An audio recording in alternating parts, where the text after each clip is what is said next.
Good day. This is Dimitri Lascaris coming to you from Montreal, Canada on November 5th, 2025 for Reason to Resist. Well, yesterday, New York City voters caused a political earthquake by electing in a landslide vote the Democratic mayoral candidate Zohran Mamdani. The Mamdani campaign is notable for a variety of reasons, not the least of which is that he is somebody who unapologetically, proudly identifies as a Muslim. He looks like an individual who comes from the global south, and most provocatively, he has stated, and with entire justification, that if the war criminal Benjamin Netanyahu steps foot in New York City, he, as mayor, would direct the police to arrest Netanyahu. When one considers the political environment in New York City, and I did live there for 7 years when I was practicing law on Wall Street, so I have some familiarity, direct experience of the political environment in New York City. And it's become even less welcoming to people like Mamdani over the years. It is truly remarkable that someone with this background and someone who has expressed these views about the leadership of Israel would, in that environment, ascend to the mayoralty and do so by a comfortable margin in last night's election. Quite apart from his devotion to Islam, his appearance, his statements about Netanyahu and about the genocidal Israeli entity, Mamdani has put forward an agenda for the people of New York City, which perhaps it would be too much to call it radical, but certainly is quite progressive and assertive from the standards of conventional NYC politics. And the five main planks of Mamdani's campaign were a rent freeze on rent stabilized units, a public grocery option, enhanced measures to make childcare more affordable to New York City residents, free buses, and a substantial investment in affordable housing, resulting, at least in the near term, in the construction of 200,000 new units.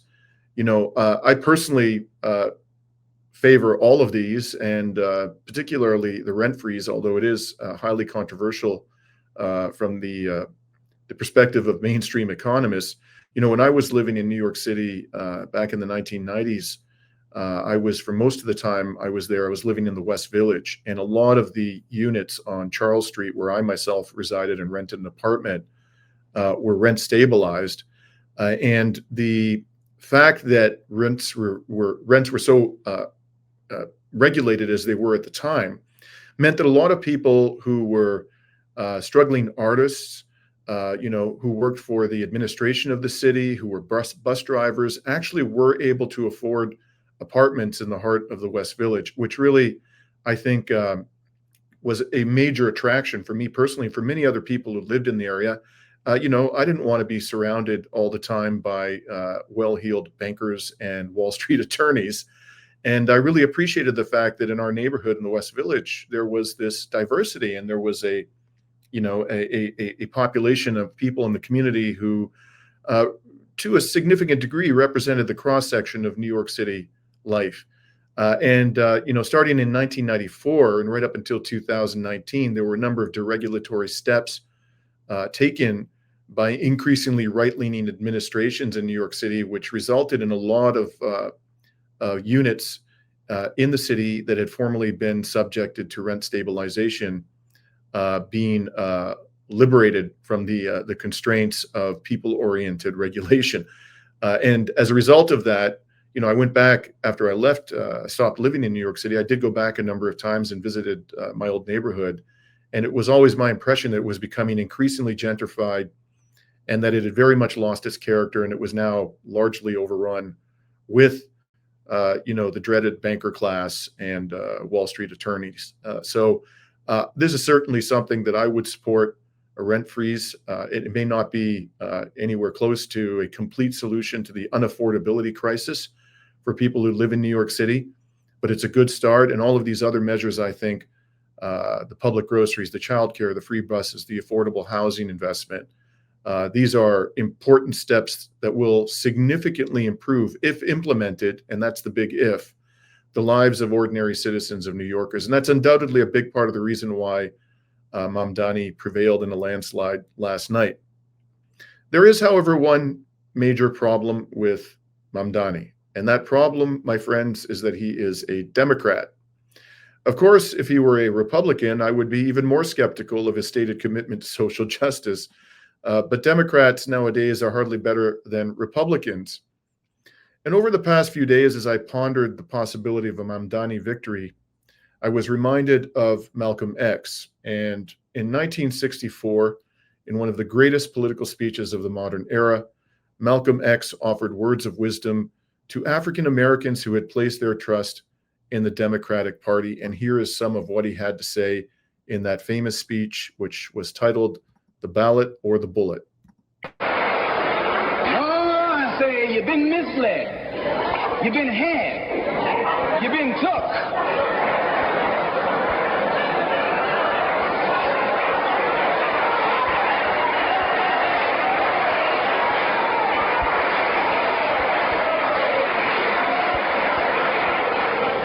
In Washington a couple of weeks ago, while the senators were filibustering, and I noticed in the back of the Senate a huge map. And on this map, it showed the distribution of Negroes in America. And surprisingly, the same senators that were involved in the filibuster were from the states where there were the most Negroes. Why were they filibustering the civil rights legislation? Because the civil rights legislation is supposed to guarantee voting rights to Negroes in those states. And those senators from those states know that if the Negroes in those states can vote, those senators are down the drain.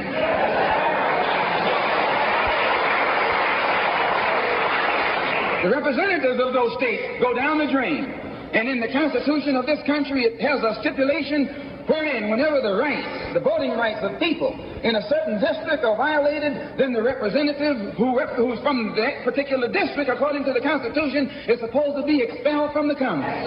Now, if this particular aspect of the Constitution was enforced, why, you wouldn't have a cracker in Washington, D.C.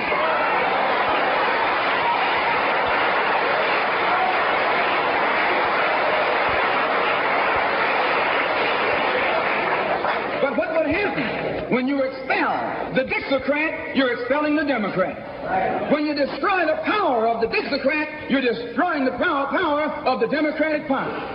So how in the world can the Democratic Party in the South actually side with you in sincerity when all of its power is based in the South? These Northern Democrats are in cahoots with the Southern Democrats.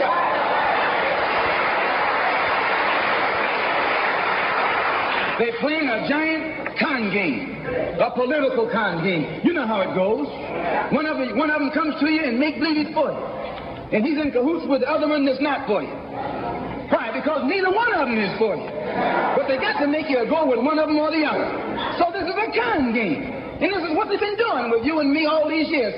First thing Johnson got off the plane when he became president, he asked, "Where's Dickie?" You know who Dickie is? Dickie is old Southern cracker Richard Russell. Look here. Yes. Lyndon B. Johnson's best friend is the one who is ahead, who's heading the forces that are filibustering civil rights legislation. You tell me, how in the hell is he going to be Johnson's best friend?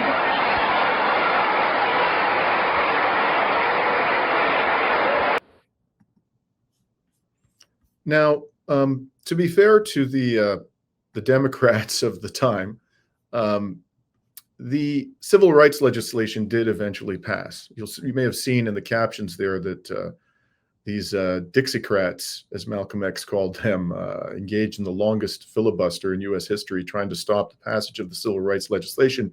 But it did pass before Lyndon B. Johnson left the White House, and it was a major victory for the civil rights movement. That being said, today African Americans are nowhere near to the promise of equality, to the fulfillment of that promise, particularly vis-a-vis white Americans. For example, in 2021, life expectancy for blacks in the U.S. was 71, but for white Americans, it was 76. In 2018, per capita income for blacks in the US was 22,500, whereas for whites it was 36,300.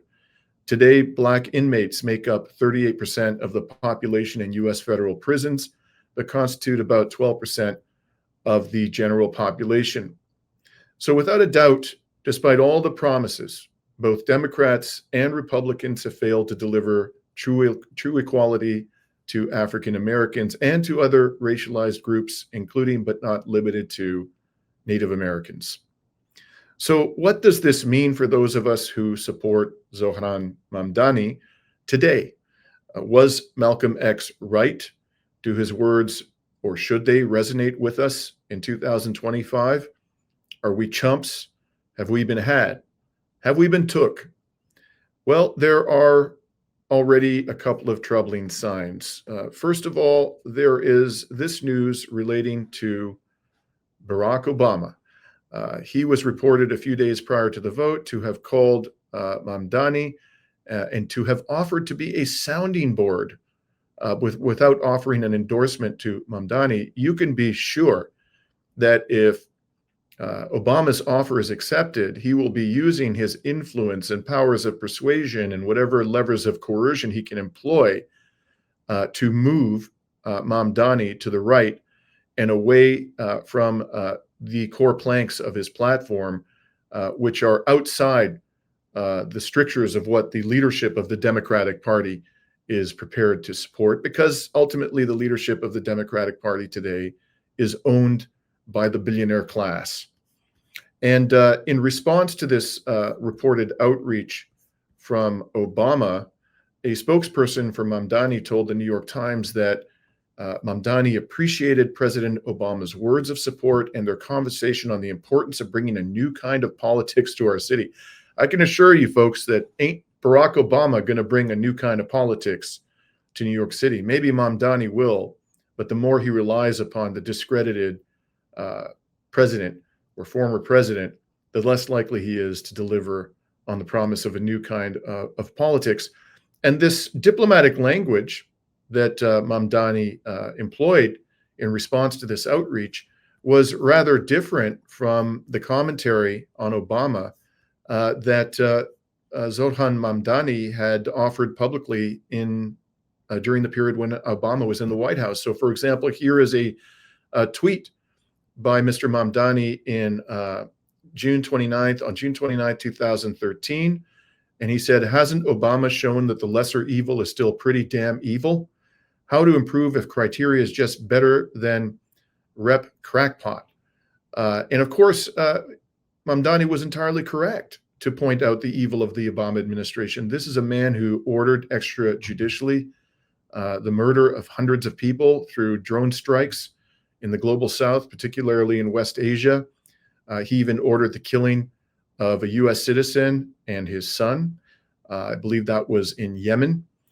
This is a man who presided over the rapid expansion of the surveillance state.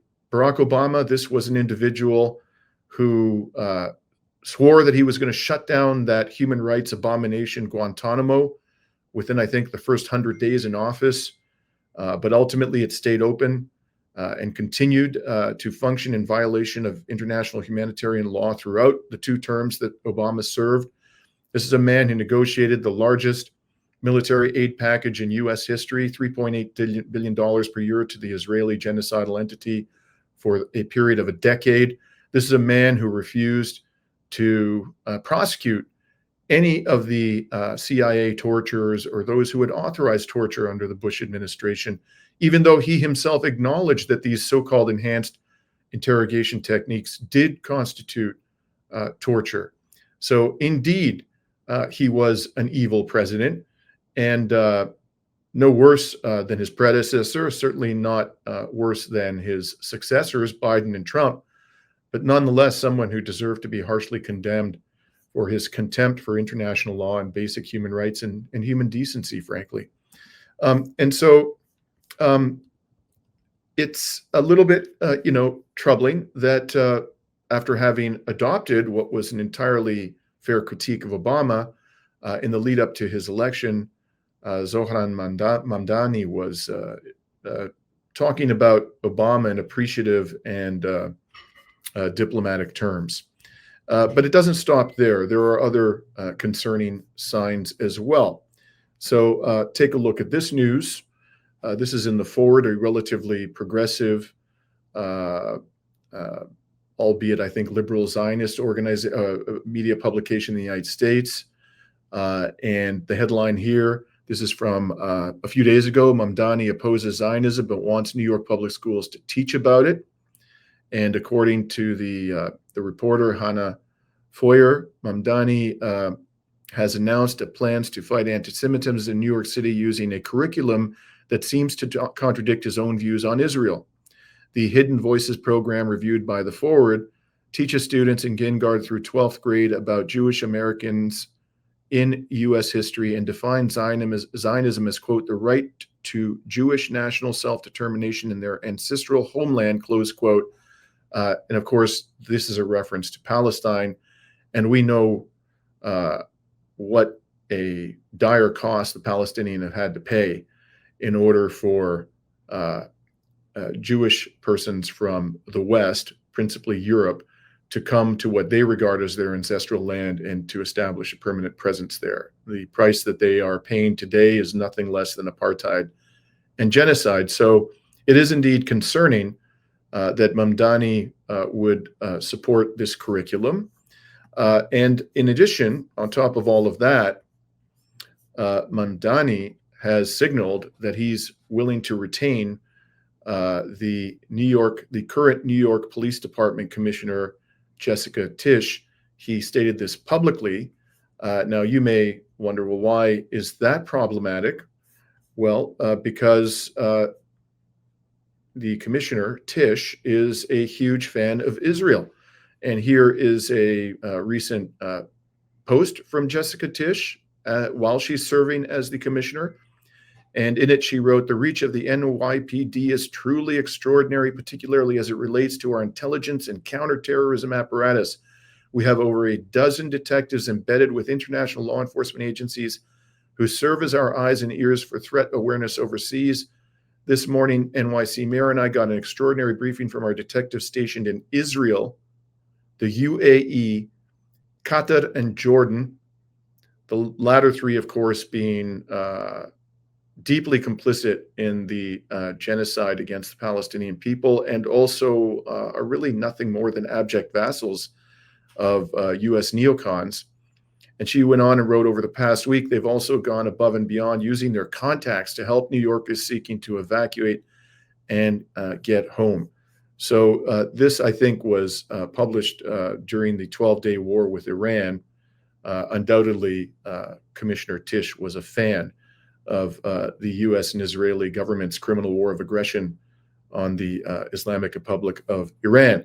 And one has to ask, if this commissioner is in fact retained in that post after the mayor-elect assumes office in January, how would she respond to an order to arrest the war criminal Netanyahu should he step foot in New York City, which is entirely capable of doing?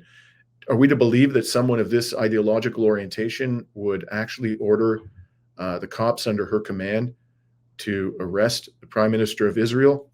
That seems like a stretch, to put it mildly. So for these and other reasons, some of which are of a personal nature, I must say that I'm skeptical of a Democrat, any Democrat, who claims to be a transformational candidate. What are those personal reasons? I've had occasion to talk about them before on Reason to Resist. Back in 2007, when Barack Obama first emerged as a contender for the Democratic nomination in the 2008 election, I was so swept up by his talk of hope and change and the prospect of an African American finally ascending to the presidency of the United States, that I left my position as a frenetic member of the partnership of a law firm in Ontario, where I was leading a team of securities class actions lawyers. I took a leave of absence for about 10 days, drove down from Southern Ontario to Indiana which is where the next primary was going to take place. And at this point, it was unclear whether Hillary Clinton or Barack Obama was going to emerge as the nominee for the Democratic Party. It was very close at that point in time. And I spent 10 days in Indiana. I went down there on my own dime. I wasn't compensated for any of this. I'm not an American citizen. I didn't have the right to vote, but I felt I needed to do something to support the Obama campaign. And so I did that. And after Obama, basically what I did during those 10 days, I instructed my campaign staff to go into predominantly African-American neighborhoods in Indianapolis and share with people instructions on how to vote and make sure that they got to the polling station on voting day. After Obama secured the nomination, I went back to the United States again. I took another leave of absence for several days from my very busy position as a partner in a class actions law firm to canvass for Obama in Pittsburgh on the weekend or the several days leading up to the federal election, in which Obama obviously prevailed. And I remember I didn't go alone the second time. The first time I went alone. The second time when I went to Pittsburgh, I was accompanied by some other Canadians. In fact, there was an article written about us in the Ottawa Citizens, which was entitled Obama's Canucks. And we went down there, did everything we could to help the Obama campaign in Pittsburgh. And on the night when the result was announced on election day, 5 of us went to a union hall in Pittsburgh to celebrate the victory. And I was so moved by it that I actually cried. That's how swept up I was and inspired I was by the first run for the presidency of Barack Obama. And it didn't take long for me to realize that I had proven myself to be a chump. Basically, between the time that Obama secured the right to assume the presidency, election day in November of 2008, and the time he took office in January of 2009, Obama revealed that he wasn't going to prosecute any CIA torturers, even though he had said throughout the campaign that enhanced interrogation techniques constituted torture. He revealed that he was going to support the bailout of the banks and do nothing effectively to hold them accountable. The banksters who were responsible for a financial crisis that almost brought the global financial system to its knees. And, in December of that year, when Israel launched another mowing of the lawn in Gaza and began massacring civilians, Obama refused to utter a peep of criticism about Israel. And in fact, what he said at the time to justify his silence was there's only one president at a time. And because George Bush was still the president, it was up to him how to deal with this matter. However, that didn't stop Obama from openly advocating for the bailout of the banks. The fact that he wasn't yet the president, he did that quite shamelessly. So I remember, within a matter of months, I felt betrayed. And as the Obama presidency unfolded, my feelings of betrayal only became stronger and stronger. And then, Bernie Sanders came around in 2016, another Democrat who identified as a socialist.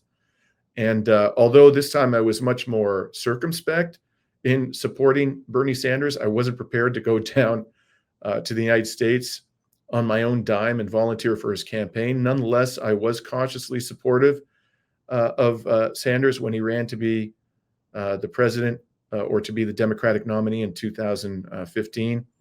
But ultimately, he turned out to be quite a disappointment as well, although perhaps not as much of a disappointment as Barack Obama. So for me personally, whenever I see a Democrat, posing as a transformational candidate, however, promising the signs may be on the surface, I take these claims with a sizable grain of salt. At the end of the day, what I suggest to persons who are interested in this whole question of what does the victory of Zohran Mamdani mean, hope for the best, but prepare for the worst. He will confront huge obstacles, and some could argue that the relatively easy part is winning the election. The much harder part is actually implementing an agenda that is ferociously opposed by very powerful constituencies in New York City and nationally and internationally as well. There are a lot of people, billionaires, both inside and outside the United States, who are not going to want to see Mamdani succeed in implementing any part of his agenda. So I suggest that people remain alert to any and all signs of yet another democratic betrayal. But no matter what happens, do not be discouraged, even if it turns out that Mamdani is unable or unwilling to implement all or most of his agenda. And I say this because the mere fact that a candidate with his background and his agenda managed to become the mayor of New York City in a landslide election last night proves that the political landscape in the West is undergoing profound and positive changes. There are, of course, negative changes and trends in American and politics and Western politics, more broadly speaking. But this is certainly a very, very encouraging sign. And in that regard, I want to share with you an article published today by the Israeli liberal newspaper Haaretz. And you'll see here that according to Haaretz, it's not only Mamdani's win that spells trouble ahead in the US election. And this article goes on to state as follows: focusing solely on the upset in New York is a mistake because Tuesday's results will impact US-Israel relations in ways that go beyond the drama in the Big Apple. The bottom line from Tuesday night is a massive Democratic sweep all over the map. Wherever there was a contest, it was won by the Democrats by sizable margins. Virginia is a good example. Abigail Spanberger, who will soon become its first female governor, didn't just flip the state after 4 years of Republican control.